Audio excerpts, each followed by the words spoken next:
FOMC 결과가 나왔습니다. 그렇게 특별한 건 없는데요. 일단 한번 분석해 보겠습니다. 안녕하세요, 유였습니다.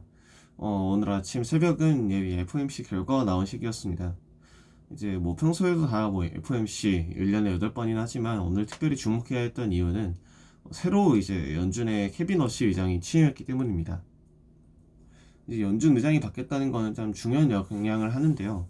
여러분 생각하시기에도 이 사람이 금리를 혼자 결정하나 싶을 정도로 주변에서 많이 이야기를 하는데요. 그런 건 아닙니다. 연준에는 이제 수많은 위원들이 있으면서 이 위원들이 금리를 결정합니다. 그리고 연준 의장은 그 중에 한 명이 있는 사람으로서요. 전체 이제 금리 결정하는데 필요한 다수결의 의견을 중에서 한 명의 역할을 합니다. 다만 이 사람이 중요한 이유는 이 사람이 그 수많은 사람들의 의견을 취합하고 정리해서 어느 방향으로 갈 것인지 합의를 이끌어냅니다. 왜 중요하냐면 13명인데 6대 7이라고 해서 7명 의견을 정하는 게 아니라 이번에 7명, 6명의 의견을 말했는데 이런 원인이 있어서 이런 방향으로 가는 게 한번 맞는 것 같다. 시장의 변동성을 주지 않기 위해서 이번에는 이 방향으로 가는 게 맞는 것 같다라고 조금 합의를 이끌어내는 게 케빈 워시의 의장, 그러니까 연준 의장의 역할입니다. 그렇기 때문에 이제 의장의 성향과 어떤 커뮤니케이션 성향 그리고 여러 가지 경제 전망이 매우 중요하게 작용을 하는데요. 지금 아직까지는 봤을 때 케빈 워시는 성향을 드러내지 않고 조용히 있겠다가 제일 큰 성향인 것 같긴 합니다. 이거는 금융시장에서 이제 영향이 좀 적다 보니까 넘어가고요.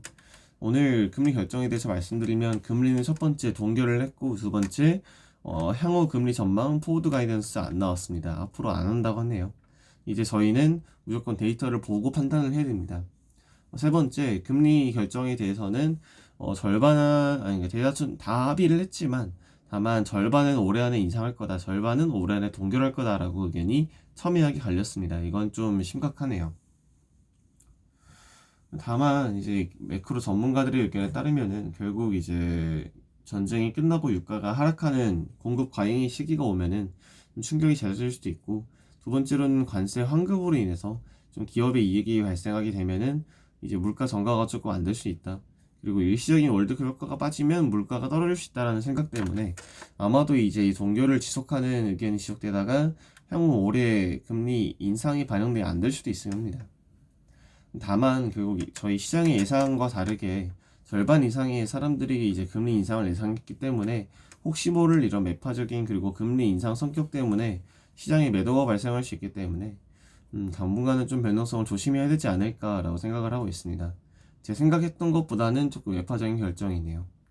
그래서 결론을 말씀드리자면 오늘 새로운 의장이 바뀌면서 한번 FOMC 결정이 어떻게 될지가 관심사였는데요.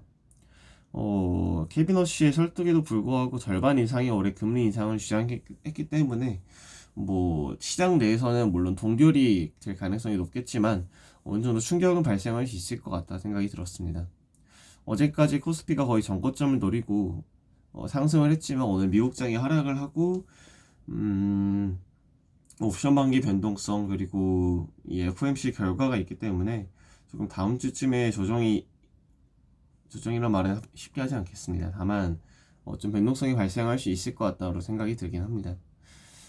네, 거기에 대한 대응 방법은 내일이나 다음 주에 한번 더 고민해서 다시 말씀드릴 테니까요. 구독, 좋아요 많이 해주시고 텔레그램에 인스타 많이 봐주시기 바라겠습니다. 안녕.